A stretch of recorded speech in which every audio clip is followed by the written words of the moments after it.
Welcome students. Previous lecture में हमने basic पढ़ लिया था कि किस तरह से हमने न्यूटोनिक मैकेनिक्स पढ़ी थी। न्यूटोनिक मैकेनिक्स में क्या करते थे, फिर इसके बाद क्लासिकल फिजिक्स में क्या करते थे और उसके बाद क्वांटम फिजिक्स का हमें यूज क्यों करना पड़ा, क्योंकि आदर्श कृष्णिका, प्रकाश विद्युत प्रभाव और कॉम्पटन प्रभाव उनको जो समझाने में असफल रही थी, वो क्लासिकल फिजिक्स असफल रही थी। इसकी वजह से हमें क्वांटम जो फिजिक्स है उसका यूज किया। तो सबसे पहले इसमें आदर्श कृष्णिका है, उसके बारे में पढ़ेंगे। आदर्श कृष्णिका यानी कि ब्लैक बॉडी। ब्लैक बॉडी से मतलब क्या है? काली वस्तु? नहीं, ऐसा कुछ नहीं है। आदर्श कृष्णिका मतलब कोई भी एक ऐसी वस्तु जो हमने कितना भी इस पर प्रकाश आपतित किया, संपूर्ण प्रकाश को क्या कर ले, वो एब्जॉर्ब कर ले, अवशोषित कर ले, उसको हम बोलेंगे क्या? आदर्श कृष्णिका। कि कोई भी वस्तु जो अपने ऊपर आपतित संपूर्ण प्रकाश को क्या कर ले, एब्जॉर्ब कर ले, वो क्या कहलाएगी? आदर्श कृष्णिका। उसका काला होना कोई जरूरी नहीं है। जैसे कि अपन एक मान लेते हैं यहां पर इस तरह से हमने एक कोटर मान लिया, इस तरह से कि कोई एक इलेक्ट्रोमैग्नेटिक वेव है, प्रकाश की किरण है, बाहर से इसमें आई और वो इसी में ही रिफ्लेक्टेड हो रही है। इस तरह से इसमें रिफ्लेक्ट हुई, यहां से यहां रिफ्लेक्ट हो गई, फिर यहां से यहां रिफ्लेक्ट हो गई।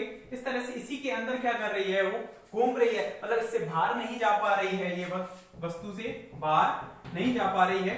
यानी कि इसके ऊपर जो भी प्रकाश हमने आपतित किया था उसको इसने 100% क्या कर लिया, एब्जॉर्ब कर लिया। मतलब इसके लिए हम बोल सकते हैं कि इसने अवशोषण जो किया है 100% किया है, इसलिए इसके लिए अवशोषण गुणांक का मान, अवशोषणांक गुणांक या अवशोषणांक बोल सकते हैं। अवशोषण गुणांक का मान कितना हो जाएगा? 1 हो जाएगा। यानी कि 100% उसने प्रकाश को क्या कर लिया, एब्जॉर्ब कर लिया। वैसे भी कोई भी ब्लैक वस्तु होती है, काली वस्तु होती है, कहते हैं कि सर्दियों में काली वस्तु पहननी चाहिए। क्यों?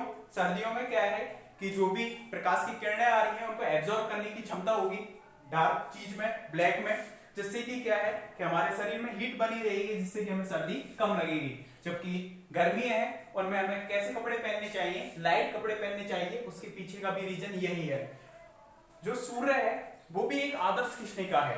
कैसे? कि सूर्य जो प्रकाश है उसको क्या कर रहा है, 100% क्या कर रहा है, परावर्तित कर रहा है। मतलब अगर सूर्य को हम ठंडा रख दें तो जितना भी प्रकाश इसने जो परावर्तित कर रहा है संपूर्ण इसमें क्या हो जाएगा, एब्जॉर्ब हो जाएगा। मतलब सूर्य भी एक किसका उदाहरण है? आदर्श कृष्णिका का। इस चीज का ध्यान रखना। तो यहाँ पर एक ही कोटर लिया है, ठीक है। इस कोटर के अंतर्गत कोई भी प्रकाश की किरण आ रही है और इस प्रकाश की किरण की जो अंदर गई है, इसकी वजह से इसने इसको एनर्जी को क्या कर लिया, एब्जॉर्ब कर लिया। अब हम क्या करेंगे, इस कोटर को कहीं पर भी टेम्परेचर पर रखेंगे, अलग अलग टेम्परेचर पर इस पर रखा तो इसने जो भी प्रकाश अवशोषित किया है या जो भी ऊर्जा इसने अवशोषित की है उस ऊष्मा का या ऊर्जा का क्या करेगा, ये उत्सर्जन करेगा। मतलब यहां से विकिरण निकलेंगे। जब हमने इसको अलग अलग टेम्परेचर पर रखा, इसको बाहर से एनर्जी दे रहे हैं, अलग अलग टेम्परेचर पर रख दिया, तो इसने जो भी एब्जॉर्ब की है किरण है और एब्जॉर्ब की गई किरणों का क्या करेगा, ये उत्सर्जन करेगा। तो इसके एकांक क्षेत्रफल से एकांक सेकंड में क्या है वर्ड, एकांक क्षेत्रफल और एकांक सेकंड, एकांक सेकंड कि एकांक क्षेत्रफल और एकांक सेकंड में जो इससे उत्सर्जित क्या होंगी, विकिरणें होंगी, वही क्या कहलाएंगी, इसके लिए स्पेक्ट्रमी ऊर्जा कहलाएगी। क्या कहलाएगी इसकी? स्पेक्ट्रमी ऊर्जा।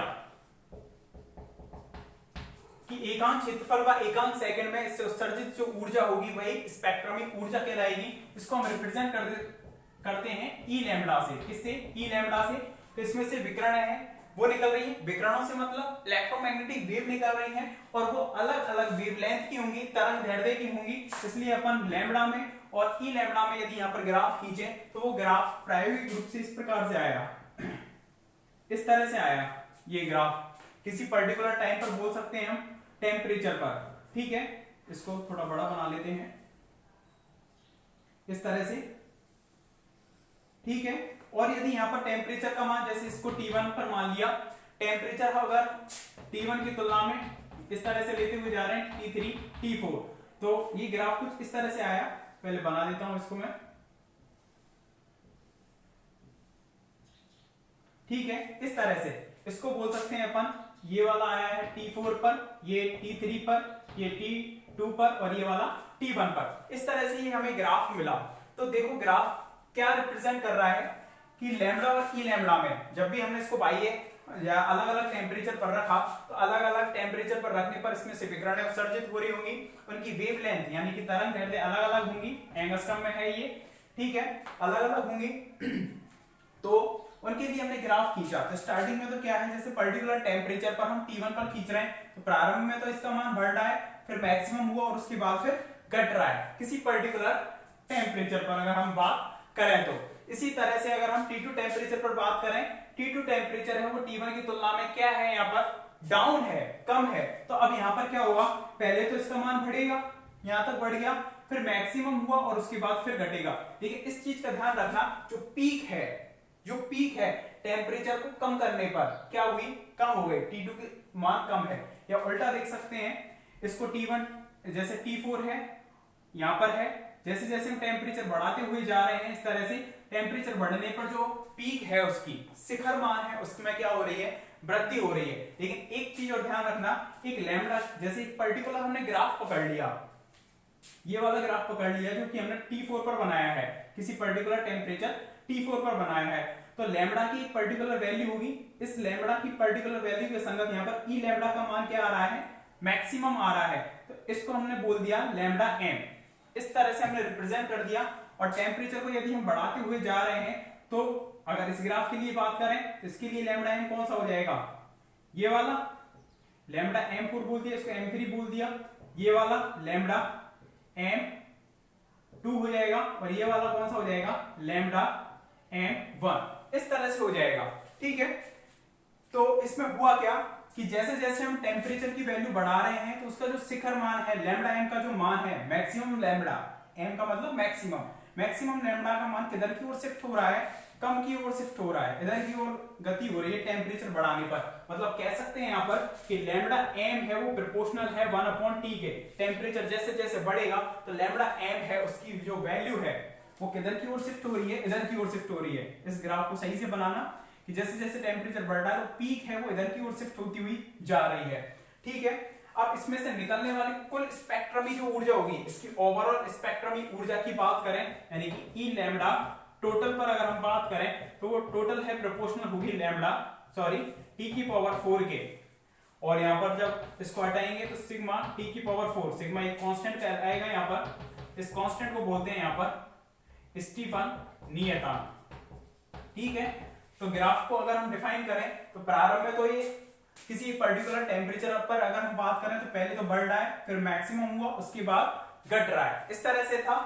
और उसके बाद यदि हम बात करें कि जो टेम्परेचर को अगर हम चेंज कर रहे हैं तो टेम्परेचर को चेंज करने पर जो शिखर मान है यानी कि जिस लैम्डा के संगत ई लैम्डा का मान मैक्सिमम प्राप्त हो रहा है, इस पर यहाँ पर मैक्सिमम प्राप्त होगा, इस वाले ग्राफ के लिए यहाँ पर मैक्सिमम प्राप्त होगा, इसके लिए यहाँ होगा और इस वाले के लिए यहाँ ई लैम्डा का मान मैक्सिमम प्राप्त हो रहा है। तो जो भी प्राप्त होगा मैक्सिमम मान उसको हम क्या बोलेंगे, वहां पर लैम्डा एम से रिप्रेजेंट कर दिया और जो कि टेम्परेचर की कैसे आएगा, अपोजिट, ये वाली बात रही।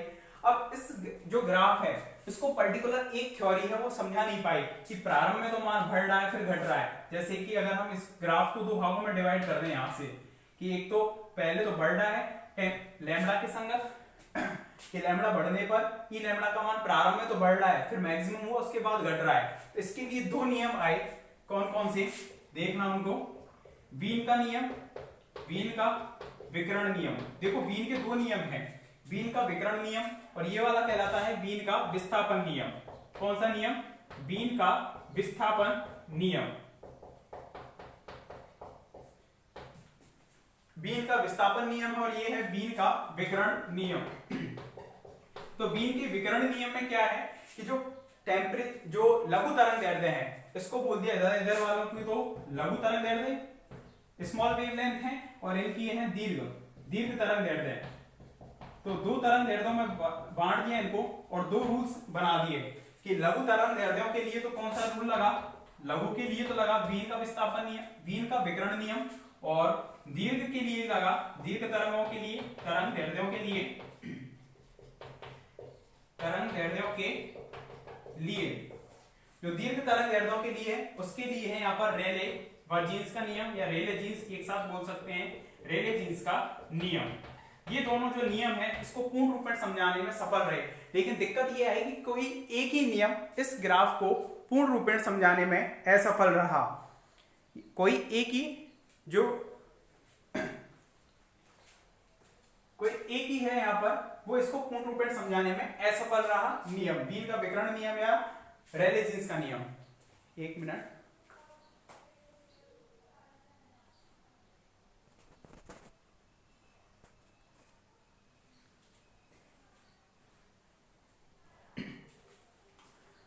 ठीक है। तो बीन का जो विकर्ण नियम है लघु तरंगदैर्ध्यों के लिए कह रहा है कि इसमें जैसे अलग अलग वेवलेंथ की तरंगें निकल रही हैं, तो लैम्बडा इक्वल टू 0 से लैम्बडा इक्वल टू इनफाइनाइट तक की, लैम्बडा इक्वल टू 0 से लैम्बडा इक्वल टू इनफाइनाइट तक की यहाँ पर जो वेवलेंथ है वो पॉसिबल हो सकती हैं कि 0 से इनफाइनाइट वेव है, तरंग दैर्ध्य है, वो यहाँ पर निकल सकती हैं।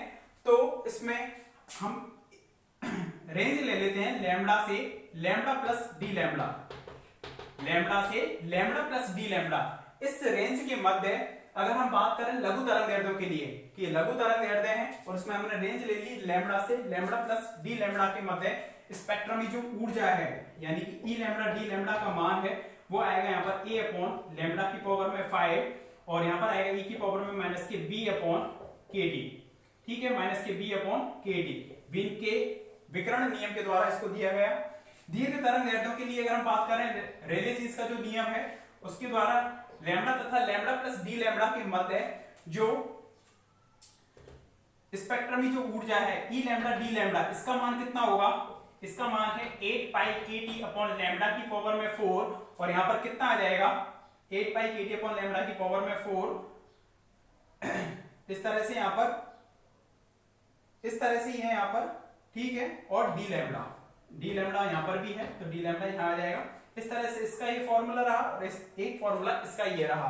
तो दिक्कत यहां ये आई और ये दोनों जो फॉर्मूले निकाले गए हैं वो कौन सी थ्योरी का यूज करते हुए निकाले गए हैं, क्लासिकल थ्योरी का यूज करते हुए, यानी कि पुरानी जो थ्योरी है उसका यूज करते हुए निकाले हैं। डेरिवेशन नहीं है इसका, डायरेक्ट ही पढ़ना है कि किस तरह से आए, लेकिन इन दोनों फॉर्मूले को हम निकालेंगे क्वांटम फिजिक्स के अकॉर्डिंग।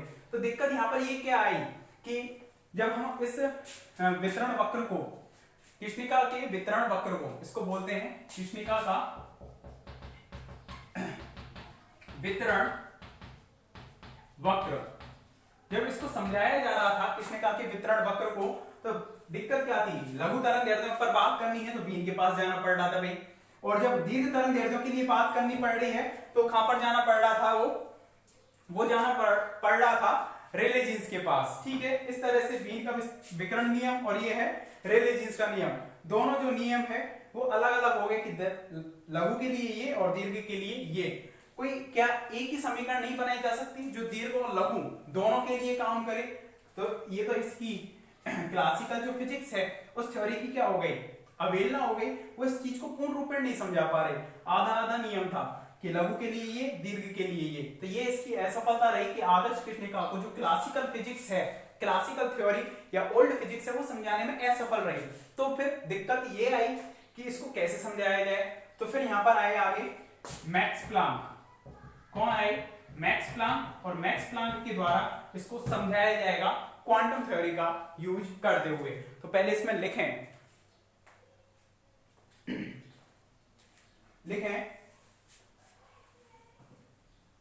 यूनिट 4 क्वांटम सांख्यिकी।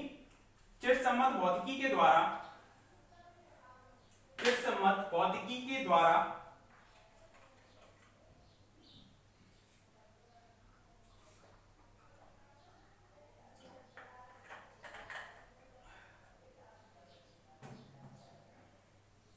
प्रकाश विद्युत प्रभाव क्वांटम प्रभाव, चिरसम्मत भौतिकी के द्वारा प्रकाश विद्युत प्रभाव क्वांटम प्रभाव व आदर्श कृष्णिका को समझाया नहीं जा सकता, व आदर्श कृष्णिका को समझाया नहीं जा सकता। अतः चिरसम्मत भौतिकी की असफलता ही, अतः चिरसम्मत भौतिकी की असफलता ही क्वांटम सांख्यिकी के विकास का कारण बनी। चिरसम्मत भौतिकी की असफलता ही क्वांटम सांख्यिकी के विकास का कारण बनी। हेडिंग डाल देना आदर्श कृष्णिका, ब्रैकेट में लिख देना ब्लैक बॉडी।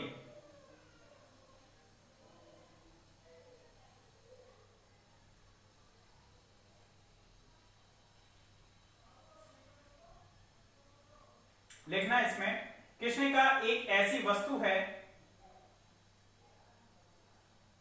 कृष्णिका एक ऐसी वस्तु है जो अपने ऊपर आपतित संपूर्ण प्रकाश को अवशोषित कर लेती है, जो अपने ऊपर आपतित संपूर्ण प्रकाश को अवशोषित कर लेती है।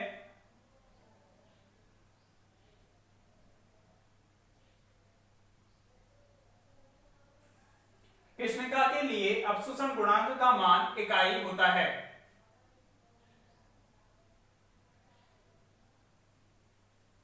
आदर्श कृष्णिका के लिए अवशोषण गुणांक का मान इकाई होता है। इसके बाद हेडिंग डाल देना स्पेक्ट्रमी ऊर्जा वितरण वक्र, स्पेक्ट्रमी ऊर्जा वितरण वक्र। और इस कोटर को बनाओ, या कृष्णिका लिख देना इसको, कृष्णिका या कोटर।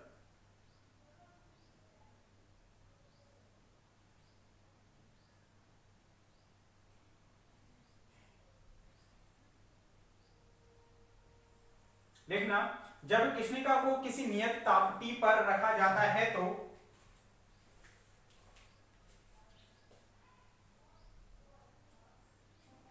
जब कृष्णिका को किसी नियत ताप T पर रखा जाता है तो कृष्णिका के दीवारों के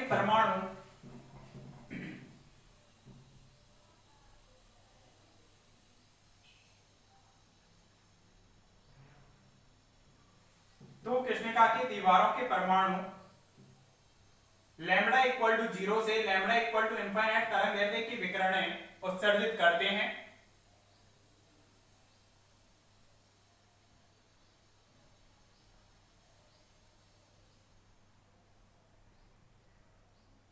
लैम्बडा इक्वल टू 0 से लैम्बडा इक्वल टू इनफाइनाइट तरंगदैर्ध्य की विकिरणें उत्सर्जित करते रहते हैं। कृष्णिका के एकांक क्षेत्रफल से एकांक समय में उत्सर्जित ऊर्जा की मात्रा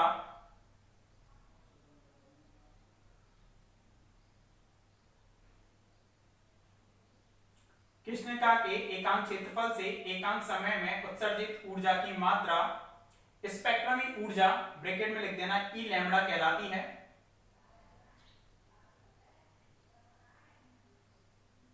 तथा किसी नियत ताप T पर स्पेक्ट्रमी ऊर्जा तथा किसी नियत ताप T पर स्पेक्ट्रमी ऊर्जा ई लैम्बडा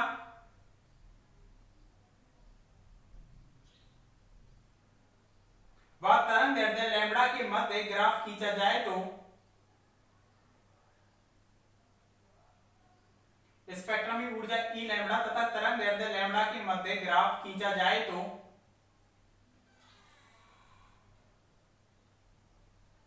इस वक्र को स्पेक्ट्रमी ऊर्जा वितरण वक्र कहते हैं। तो इस वक्र को स्पेक्ट्रमी ऊर्जा वितरण वक्र कहते हैं।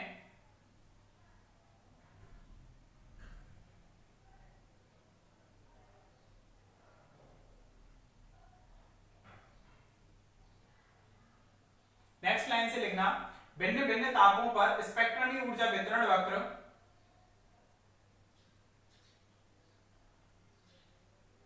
भिन्न भिन्न तापों पर स्पेक्ट्रमी ऊर्जा वितरण वक्र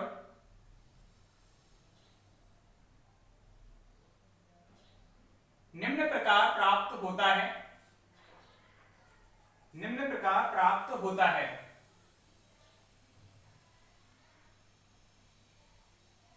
बना लो इसको, स्पेक्ट्रमी ऊर्जा जो वितरण वक्र है ई लैम्बडा और लैम्बडा में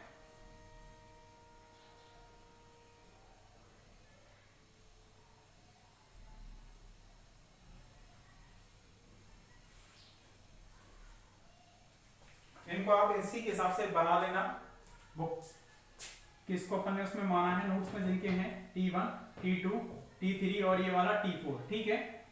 और यहाँ पर इस तरह से है, अपोजिट हो जाएगा ये T1, T2, T3 और T4। ठीक है, T4 सबसे ज्यादा है। टेम्परेचर जैसे जैसे बढ़ेगा पीक बढ़ती हुई जा रही है। ये लघु तरंग दैर्ध्य है और इनको भी चेंज कर लेना, इसको M1, M2, M3 और M4 इस तरह से अपोजिट करके बनाए हैं ताकि नोट्स में चेंजेस ना करना पड़ेगा आपको लैंग्वेज में।